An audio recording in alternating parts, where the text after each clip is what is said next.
From Rich Gialella Field on the campus of Steinert High School, we welcome you to a CVC Colonial Division showdown on WBCB as the 10-5 Robbinsville Ravens get set to take on the 9-6 Steinert Spartans. And a pleasant good afternoon to everybody. Alongside my broadcast partner Trey Wright, I'm Jordan Hirsh. And Trey, this one has all the makings to be a good old-fashioned pitcher's duel here on a Thursday afternoon in Hamilton, as both teams will send their aces to the bump. For Robbinsville, it will be Tyler Bunnell, the University of Pittsburgh commit, going up against fellow senior Joe Maglione for Steinert. Both of these pitchers come in sporting ERAs under 2 and will both have to be on their A game here this afternoon. Hopkins dancing, the 2-2. Fly ball, right center field, pretty deep. DeFrancis on the run, looking up. It's going to one-hop off the wall. The merry-go-round has started for the Ravens, and it will end with 3 runs crossing the plate, and Robbinsville has jumped on top in the 6th. It's a 9-7 ball game as Ben Diaz delivers with a bases-clearing double. Well, coming into this game since May 6th, she was 11 for her last 26, and that ball is crushed. Deep left field, back goes Horrible, that one is gone. Francesca Castellano pads the lead with a 2-run homer. It is 9-1 Steinert, and they can feel their 11th consecutive trip to the sectional title game now. Anything in the air should give them enough to take the lead. And there you go, line drive center field. Laurinaitis dives, can't get it, and it rolls on by him. Alan Elliott will score, and Nick Lepore delivers with the go-ahead double here in the top of the 8th. Spartans take the lead, it's 2-1. Perhaps the biggest spot of the ball game. Anthony Benitez looking to keep it at a 2-run game. Andrew looking to extend it for the Cardinals. And he swings and misses. How about that? Anthony Benitez loads up the bases and then strikes out 3 in a row to keep it at a 2-run ball game. Infield comes in for the Blue Devils. Winning run 90 feet away. Morris looking to end it right here. Fly ball, right field. Ordini charging. He's under it, makes the catch. Here comes DeFrancis. Here comes the throw. It is not in time. Matt Morris walks it off with a sac fly. Dom DeFrancis shows off the wheels, and the Spartans get back to 500. Breaking ball shot towards the gap in right center field. It's going to split it and roll to the wall. Dom DeFrancis will drive home 2. He's thinking about 3. And the speedster will get there with a 2-run triple. Spartans on top 6-3 off a rocket from Dom DeFrancis. Rights 1-1 is fly towards center pretty deep. Gaglio going back. It's over his head, and it's out there in no man's land. This will drive them both in. It could be more. GM Brown's on his way to third. They're going to wave him around. The throw to the plate, it's going to die. And it's a 3-run inside the park home run for Marco Giambrone. What a way for Steinert to get on the board this season. They take a 3-2 lead. Alan Elliott takes the place of Hurley on the base pads. The first pitch to Prodosimo is ripped towards left center field. That's going to split the gap and roll towards the wall. This is going to tie this ball game up. Anthony Prodosimo, he's around second. He's not stopping, and he's got himself another triple. Wow. 4 runs on 2 swings, and we're all even at 7. Get things back on even kilter for you. Aiden Poot lines it out to left. First pitch swinging, and John Copera lays out and brings it in. Headed to UConn in the fall. Currently riding a season-long 7-game hit streak in which she's 14 for 27 with 2 homers, 8 doubles, and 14 RBIs. And she drives this one high in the air to left. Back goes Swyzak to the wall. It is gone. Angela Sasso lights the fire with a home run, and it's 1-0 Cougars in the top of the first. Ocean City still alive. The 1-1. Shot towards center. Spack going over. She puts it away. There's dominance, and then there is Steinert. For the 5th consecutive season, the Spartans are headed to the Group 3 championship game. They do it in 2026 with a 4-1 win over the Ocean City Red Raiders. About set for the bottom of the 3rd here from Bob DeMeo Field. 1-0 Lawrence here in the CVC tournament semifinals. And their offense will go back to work against Anthony Benitez. 8-9 and 1-2 up, and Connor Williver set to lead it off for Lawrence.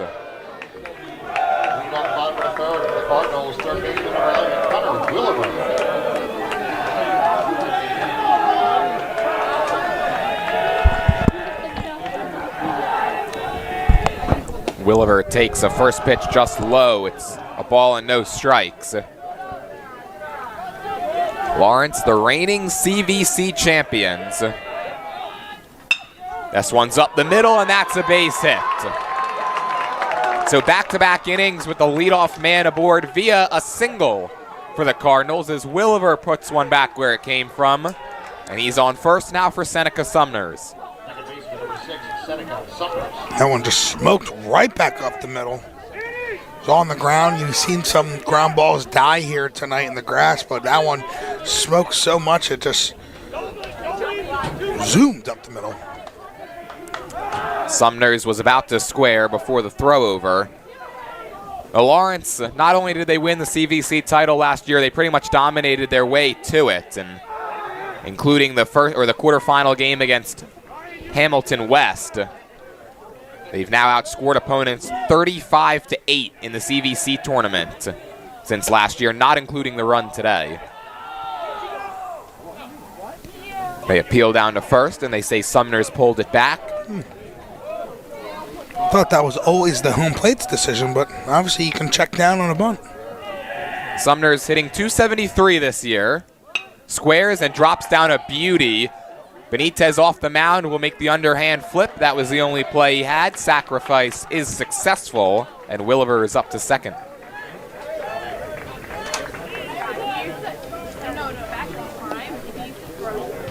And now digging in will be Deacon Moore, the Rider University commit. I went there. I should know that University comes second.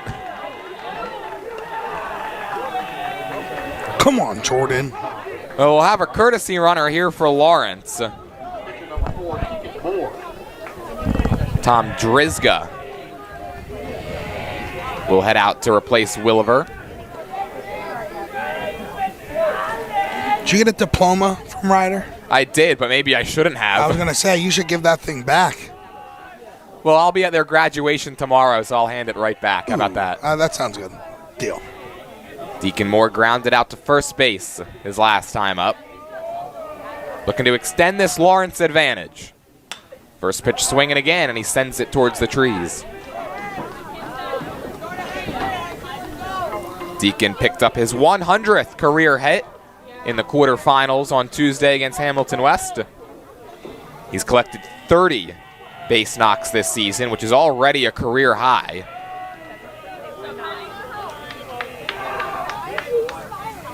Fastball outside. Deacon is 5 hits away from tying the program record since at least 2011 for hits in a single season, held by Nick Cagle back in 2013.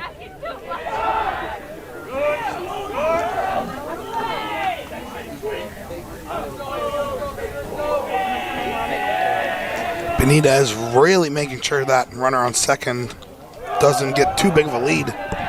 He just missed in basically the same spot as the 0-1 pitch. Looked good. It's just umpire not giving that outside zone. Hasn't been for the first couple innings.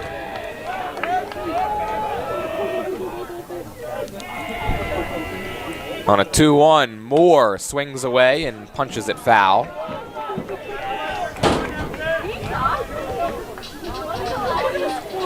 But for Anthony Benitez out on the mound, he's gotten better every season at the high school level. At a .565 ERA as a freshman in just 8 2/3. Lowered it to 3.63 as a sophomore, 1.92 as a junior, and then entered today's game at 0.35. That one's way outside. 3 balls and 2 strikes. 0.35. That's pretty good, right? Far and away the best in the CVC, and like I mentioned before, 5th in the entire state. This one's lined foul back to the backstop. For our viewers, that was a sarcastic question if that was good, because clearly that's insane to have that. And the run that he gave up in the second inning was unearned. He's now allowed 10 total runs this year.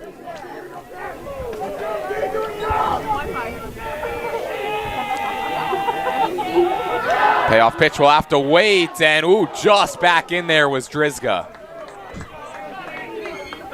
We've seen some close pickoff attempts today, haven't we, Gus?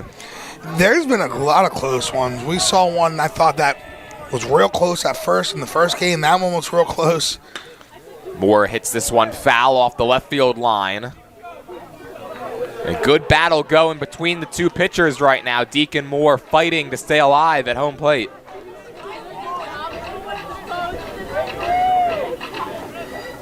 Deacon Moore in his career against the Rams, he's 6 for 11 with a double and 4 RBIs.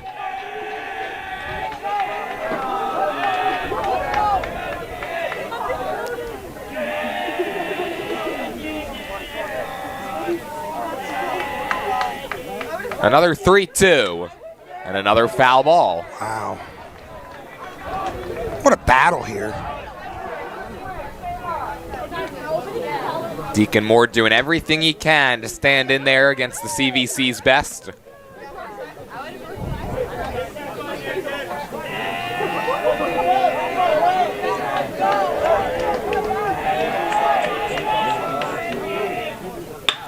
And it's lined into left field, a base hit. Deacon Moore wins the battle, and he's going to double the lead for Lawrence. Drizga comes around to score, and it's 2-0 Cardinals here in the third. Yeah, what a battle there. Just fouling a bunch of pitches off to stay alive. Finally seeing one that he really likes, barreling it up, going to the left side, and scoring that run. Big time run there, 2-0 lead now. And there it is, just the third earned run allowed all season from Anthony Benitez. Whew. What an at-bat there. Wonder how many pitches that was. It felt like it had to be like 8 to 9 pitches. This one sails to the backstop, and Deacon's going to be able to advance to second. Yeah, I thought we were approaching double digits. We didn't get an official count. Digits, but man, oh man, what a battle there. And to finally find a ball that he can barrel up. When perhaps sensing some frustration from his left-hander, James Pugliese will go out and have a word with Anthony Benitez. Well, Benitez coming into this tournament, Gus, had given up just 1 earned run. Came in a game against Trenton on April 14th, but he allowed 1 against Princeton on May 8th in the first round. And now he's given up 1 to the Cardinals. He's given up 2 runs overall. Well, it's still only a 2-0 game, but the way this Lawrence team has played this year and how they're constructed, 2 runs is possibly all they need, especially with how the pitching has looked and how it's looking today specifically. Yeah, Lawrence, they lead the conference in runs allowed per game. They give up just 3.8 on average. Yeah. It's the CVC's best in terms of runs allowed against the CVC's best in terms of runs scored. The count now, a ball and a strike on Aiden Crowley. This is only the second outing of the season for Benitez where he's allowed multiple total runs, earned or unearned. He gave up 6 in a game against Notre Dame on April 7th.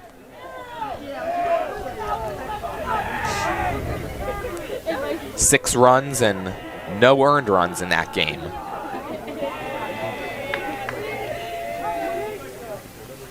Crowley takes low. Aiden Crowley on Tuesday did not reach base, and it snapped a 33-game on-base streak for him.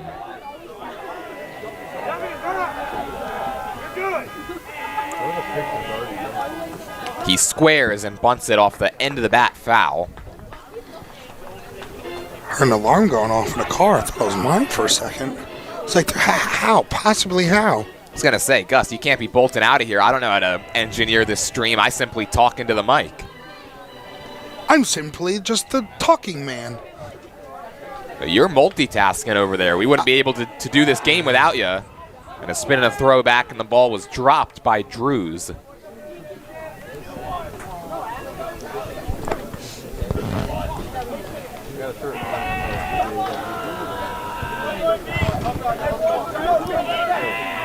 A runner on and a run in for Lawrence here in the third. And Benitez is paying very close attention to Deacon Moore, who certainly has some wheels back there.